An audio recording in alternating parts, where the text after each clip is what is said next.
Let's talk about India today. From my experience traveling across Europe and America, the general public has limited understanding of modern day China. And in comparison, they have even less understanding of India. I always wanted to make a video about India, never got a chance. Um, but this week, there's a lot of talk in China regarding Prime Minister Modi and his trip to China. The first time since 2018. In 2018, I believe he visited my hometown, Wuhan. From the Chinese perspective, India over the past few months have tried it very hard to cozy up to the United States. However, things didn't go too well, and President Donald Trump went on to impose a 50% tariff on India. The official narrative reason, according to the United States, is that India is being a bad player buying Russian oil, and it needs to be punished. So now the Modi administration is turning around and warming up to China and to BRICS. So why not use this opportunity to talk about India from a Chinese perspective? I'm going to bring in Professor Wan, who I featured a few times in my channel several months ago. He made a very impressive documentary on India a few years ago and used it as an example to explain why many of the global south countries did not develop the way China did, enabling them to reach a higher standard of living. The entire documentary, I believe, was 2 almost 3 hours long, covering many insightful topics, demonstrating how difficult it is for developing countries to climb that prosperity ladder. Today, I'm going to borrow just a small section of his documentary to make this video, alright? And maybe later this week or next week, I'm going to use another one or two clips from that documentary to explain more of my point. Um, I'm going to assume that out of many of these videos I make on this channel, the video I'm about to show you now today, especially for Western audience, is going to fill in that geopolitical blind spot you might have and help you guys better understand the world we are living in today. Without further ado, let's start the video.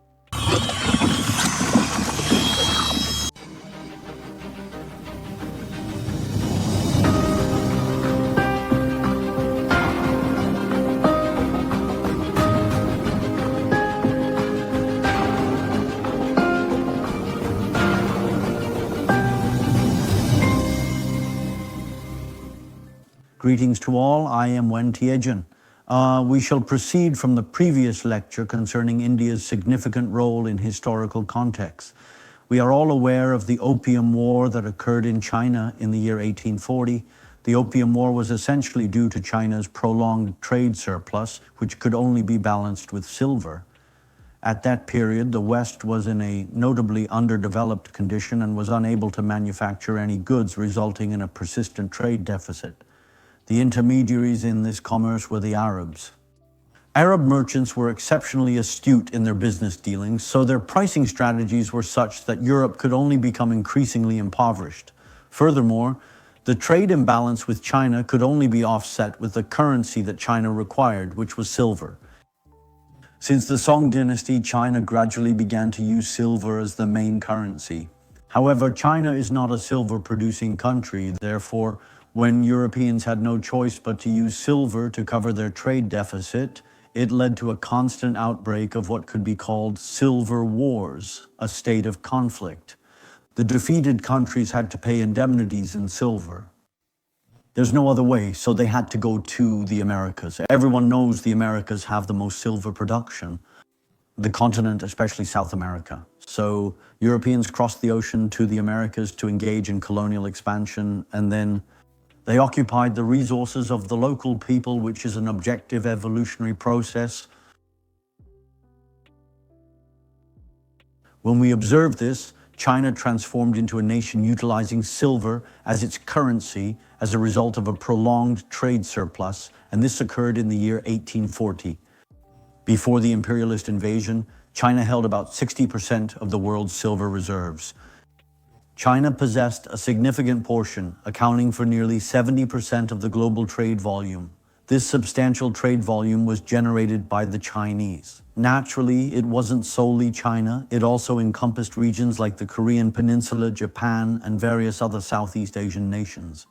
This extensive trade volume was predominantly generated by Asians, and this objective process resulted in specific outcomes. So the West had to solve its trade deficit. How could it be resolved? In addition to that, the other products are not essential for the Chinese marketplace. Opium had the capability to be directly exchanged for silver, which we eventually came to understand. In fact, China went through two significant opium wars as a result of imperialistic endeavors, one occurring in the year 1840 and another in the year 1860. The two opium wars led China to fully accept opium. Initially, during the First Opium War, it was the upper-class officials, wealthy individuals, and military officers who first had access to opium, leading to the opiumization of the upper society. By 1860, after the Second Opium War, trade had opened up throughout the inland areas along the Yangtze River. Thus, opium spread inland, and the whole lower class, including peddlers and laborers, began using it. Consequently, society became entirely opium dependent. When there was a large demand for opium, it gradually changed China's trade surplus into a trade deficit. The so-called weak and unable to recover notion was something scholars after 1919 couldn't really explain about China, so they attributed it to our own fault, saying it was because of thousands of years of feudal society that we became a weak and unable to recover nation. In fact, you were once a major trading nation and a big precious metal reserve country. The Opium War caused a trade deficit and financially huge deficits, plus war reparations and more. This sequence of events contributed to the decline of China. This process unfolded when China started to experience a significant demand for opium, coinciding with the era spanning from Central Asia to Western Asia. It's the best area for opium production. This naturally led to the British-led powers establishing control in the region to cultivate opium on a large scale with large opium plantations and to balance the trade deficit. On the other hand, there was also the cultivation of tea in China. In this particular region, spanning from Afghanistan to Pakistan, India, Bangladesh, and Myanmar, the underlying reason why the British subsequently entered this area in significant numbers and established colonial regimes was primarily to exert control over the cultivation of opium and tea. Their objective was to alter the persistent trade deficit situation in European society. From their perspective, their endeavors were indeed successful. It was indeed successful. They efficiently modified the trade pattern, generating a trade surplus with the Asian region, which consequently led these so-called colonized or semi-colonized Asian nations into a state of decline, even reaching the point of utter poverty and disintegration.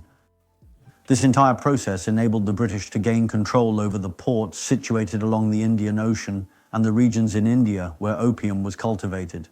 As a result, during the 1850s, the East India Company was formally established, with the Queen's military forces collaborating closely with the company.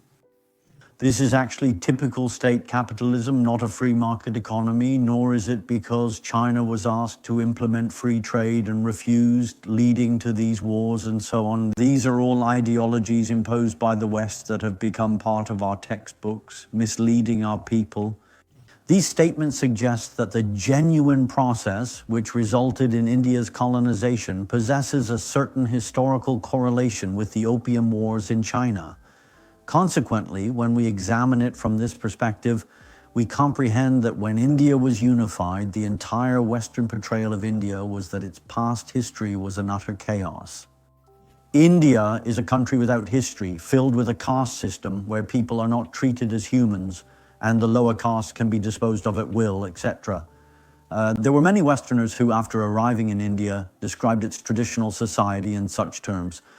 These exceptionally Degrading and contemptible descriptions have evolved into what individuals subsequently referenced when examining historical records and comprehending these fundamental aspects of India. This is due to the fact that you Indians did not leave behind a substantial amount. India's religion and culture do not emphasize leaving behind numerous legacies, constructing many mausoleums, or concentrating on burial traditions. It can be excavated by you archaeologically, but it is not that kind of culture. So what we see today is largely from Westerners. From a Western perspective, after it formed a colonial occupation, it viewed itself as a master, looking at my slaves and considering these aspects. These lower social classes are shaped by such a view, so even at the National Museum of India, the historical artifacts are sadly few. It's nearly impossible to find the vast historical artifacts like those in the British Museum, the Metropolitan Museum, the German Museum, or museums in Italy. In various museums, you see a wealth of artifacts, and then you realize how these artifacts prove the history of that period and how people lived then. It is quite challenging to straightforwardly apply the methodology employed to comprehend Western history via Western museums to the museums in India. So there are very few people who truly understand India now. The understanding of India's cultural history, ethnicity, society, and politics among Chinese people is actually quite lacking. I've been there more than 10 times, and I still can't say I understand India. I'm hesitant to speak lightly, and I wonder what our friends online who are expressing their opinions are basing them on.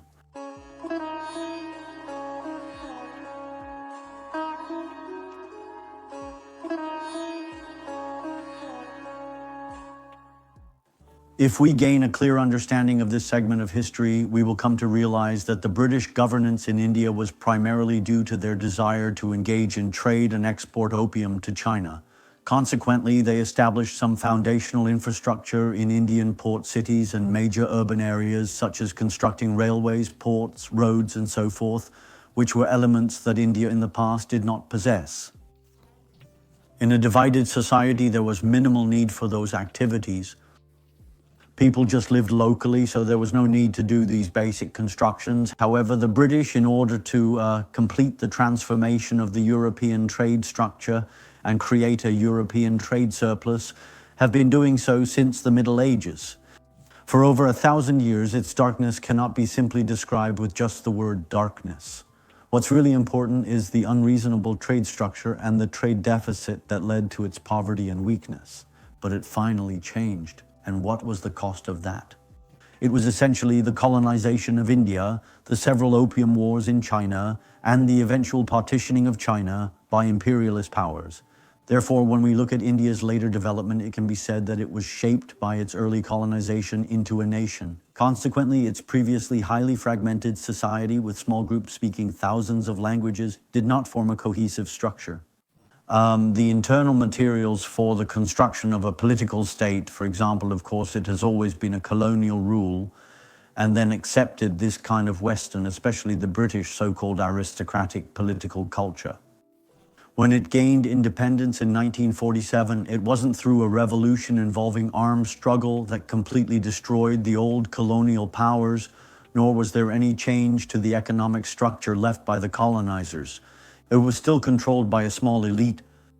Of course, you can't say whether this is right or wrong, but without the conditions to mobilize, everyone knows that boycott means resisting British goods. The main body of the non-cooperation movement, it was actually a small group of elites gradually formed within India itself during the economic development process. The people mobilized by this group were part of a national bourgeois revolution, defined as a national bourgeois revolution. Can we perhaps discuss this further?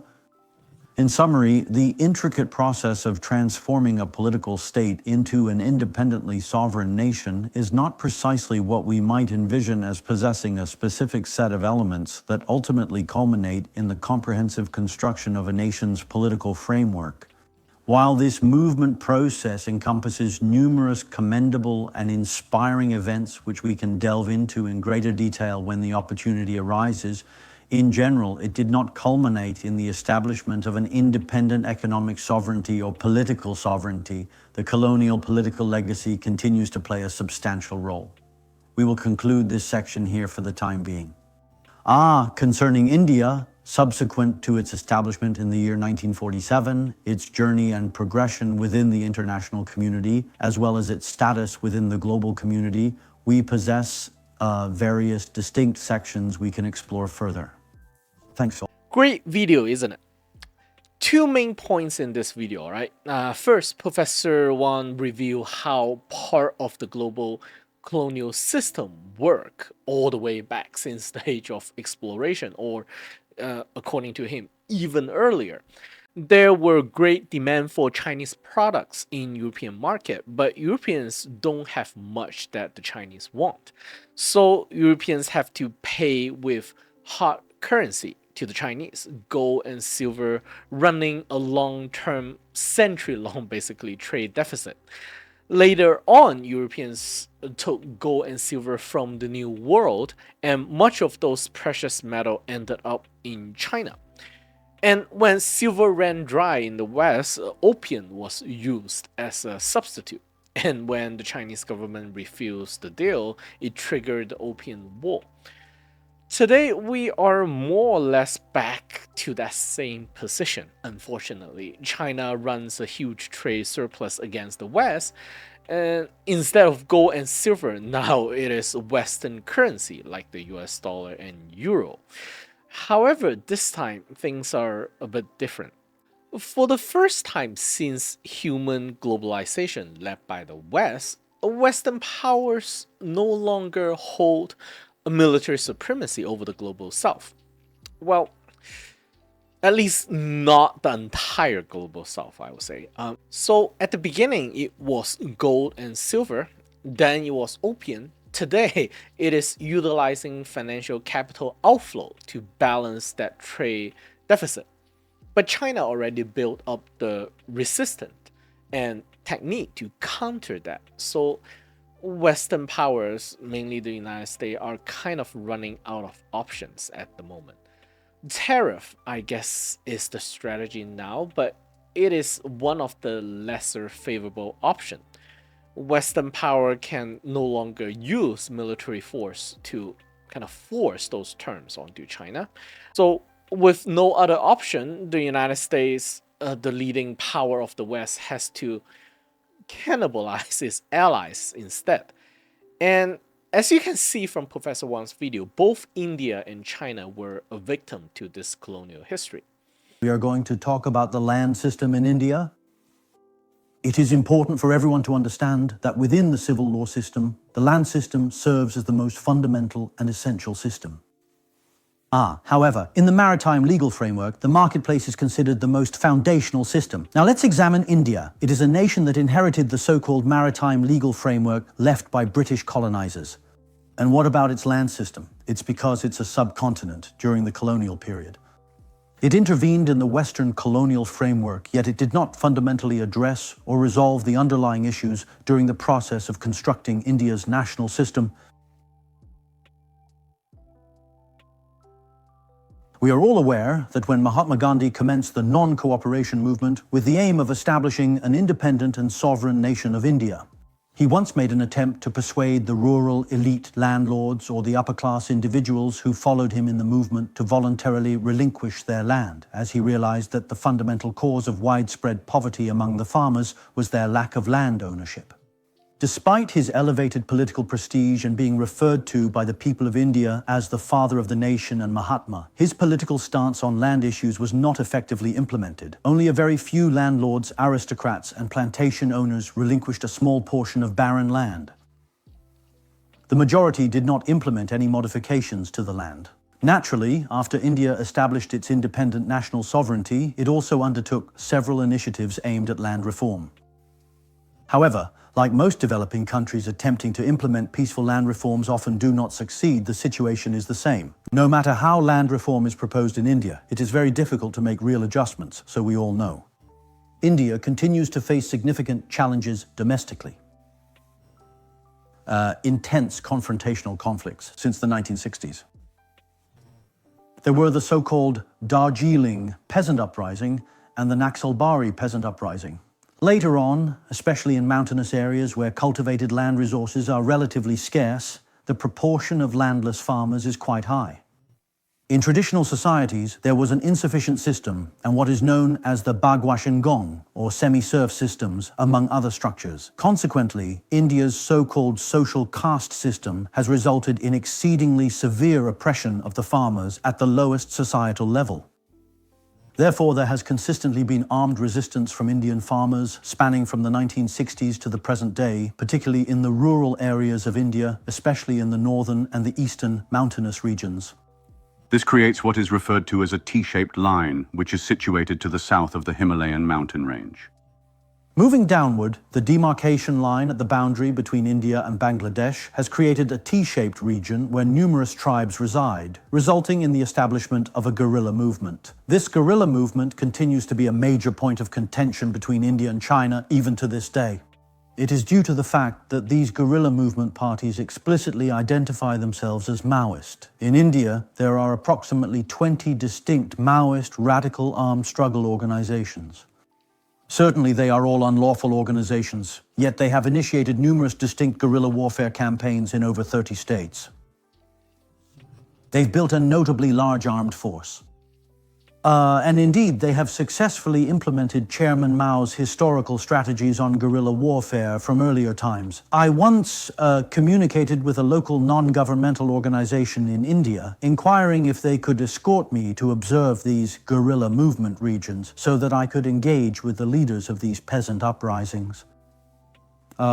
To engage in some exchanges because earlier they primarily took me to observe these social organizations developing in rural regions, the farmers' self-help initiatives such as learning to construct their own toilets, learning to produce soap, and learning to transform leather into shoe soles. When I initially went there, because at the outset there was a bit of needing to identify entry points when becoming involved, we initiated our exploration from the southernmost state of the southern region of India and progressively transitioned into the northern and central areas. Naturally, we also traveled to Sri Lanka, which is where we commenced to comprehend the geographical significance of the narrowest section of the Indian Ocean passageway.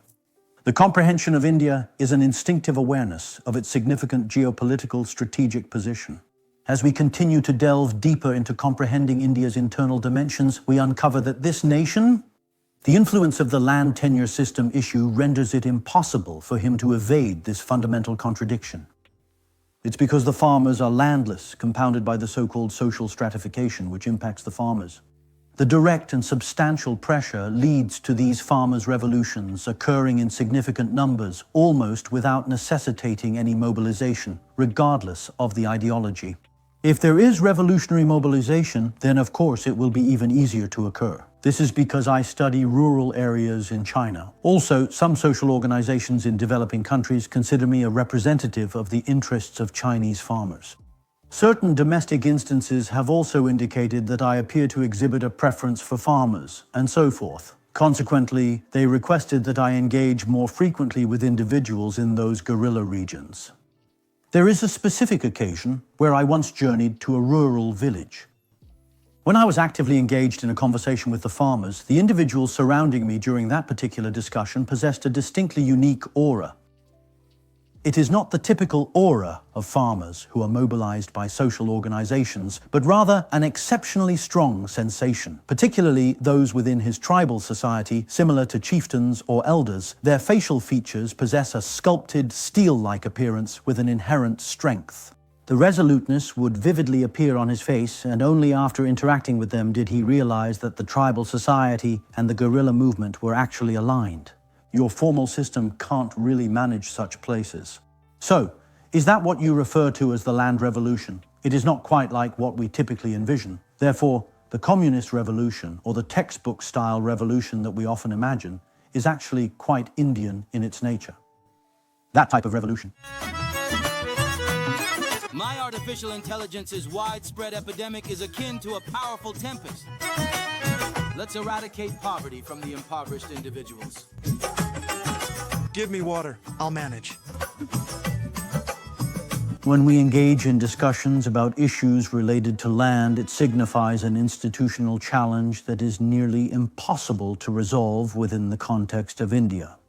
If you desire for the colonial framework established by the Western powers to be assimilated into Indian society and to merge seamlessly with the governance system of the indigenous populace, it is imperative to tackle the land issue. Nevertheless, the land issue is intrinsically a persistent problem that is challenging to resolve, which is why it ultimately escalates into guerrilla warfare. If they were able to address rural issues through peaceful land reform, why wouldn't they be content to pursue that path, as we have just mentioned? In fact, the land issue is precisely one that developing countries almost cannot address unless they establish their governance through revolutionary means. To implement such a problem is quite challenging. So I later mentioned that only East Asian societies have completed land reform in the world, and the land reforms in East Asian societies almost always have a background of violent revolution, or at least a violent background. I say China is a typical example of a violent revolution, having completed land reform through a peasant revolution. I mentioned that when land reform was completed in mainland China, the nationalist government's army, numbering around 700,000 to 800,000, retreated to Taiwan. On the island of Taiwan, there were only about 10,000 landlords, and those tens of thousands of bayonets were directed at these landlords. This so-called land reform in Taiwan was implemented entirely with a violent background, even though it was called peaceful land reform. However, if you want to support the military and governance, along with the past military and government personnel from the mainland, with their families, totaled about 2 million. Taiwan's original population was around 4 million. Suddenly, the population jumped by about 1/3, or roughly 1/4. How do you sustain such a rise? Without a revolutionary change in production relations, it would be impossible. In Japan, land reform happened under US military occupation. North Korea first completed land reform, while South Korea did not, which led to the guerrilla warfare among farmers in both North and South Korea, contributing as at least one factor to the Korean War. Thus, only East Asia completed land reform and entered industrialization. So you see, the foundation of industrialization in East Asia is precisely land reform or land revolution. In Southeast Asia and even South Asia, only countries like Vietnam, Laos, and Cambodia, which underwent violent revolutions, completed land reform. When you look at the entire Central and South Asia subcontinent, there are no conditions for land reform, making it a challenge similar to other developing countries. This land reform challenge is precisely a fundamental factor hindering the path to industrialization. When we talk about the issue of land systems, we must not simply discuss land as just a production factor. Instead, we should consider it as a crucial element for developing countries, especially after decolonization, to form their own independent economic sovereignty. The primary institutional factor for development is important, so we'll stop here for now. Thank you, everyone. The second part of the video is much more interesting.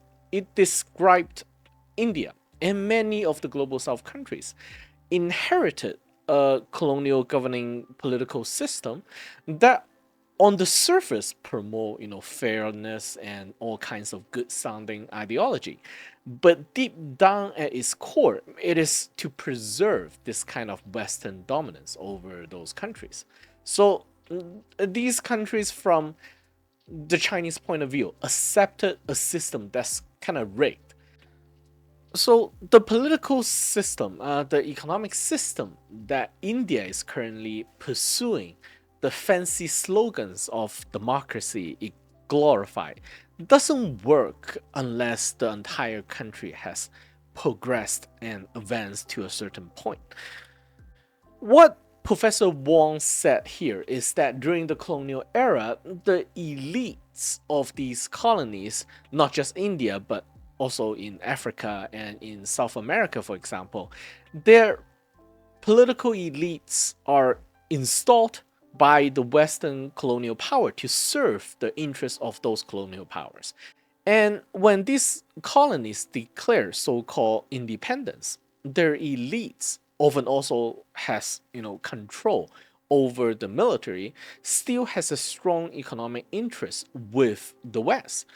So when these global south countries try to climb the growth prosperity ladder, it will eventually hit that colonial architecture obstacle, the wall, in which they are not supposed to move past that point. When you try to move, beyond your intended design rule, your leader will magically become ruthless dictators and magically possess some kind of weapons of mass destruction. And a regime change is on its way. Plus, domestically speaking, as I said, there are often elites that are pro-West and is willing to maintain this colonial global structure at the expense of its own population. And if you look at the entire planet, this neo-colonial structure is almost, I'll say, impossible for many of the global south countries to overcome. Even you have a super nationalistic wise leader, almost all global south countries are just too small and too fragmented. It is just too difficult to reach that escape velocity to overcome this colonial architecture. Except for one country, and that's China. China managed to somehow navigate this maze, this puzzle of neo-colonial booby trap, and arrive at a position it is in today. There's a saying in business, when you are a small company, you follow the rule, right? When you're a bigger company, you can somehow bend the rule a little bit, and when you're a giant, you make the rule. So today, China is slowly moving into a position in which it can dictate the terms to a certain degree. So when China look at India, we see that it is a country in which the power of certain elites that are pro-West or pro-colonial system dwarf those that want to push for serious reform. And its political power is not centralized in a way like China or Singapore or Vietnam. And the majority of the public in India is just too hypnotized by this democracy ideology system, believing that it will one day change the fate of India. From the Chinese point of view, it is unlikely to happen, but hey, maybe it will. I will dive deeper into this topic in another video. Again, there's no need to laugh at India, okay? The situation of India is actually normal by global south standard. China is actually the weirdo here. China is the anomaly, okay? By design, no global south country is supposed to, solve this colonial puzzle imposed by the West. A country like China should not have existed. And this is just one section of the entire documentary. Professor Wong and I have great respect for India and its people, and I would love to have my Indian friends and my Indian audience to comment whether they think Professor Wong here is correct or not. Oh, one more thing I need to mention. There's a few reasons that I do not provide the original link of this video. First, they are in Mandarin or other Chinese language like Cantonese. Probably won't be useful for many of you foreign audience. And second, the English media space here on YouTube is heavily censored, okay? Many English channels are shadow banned because of the content they make.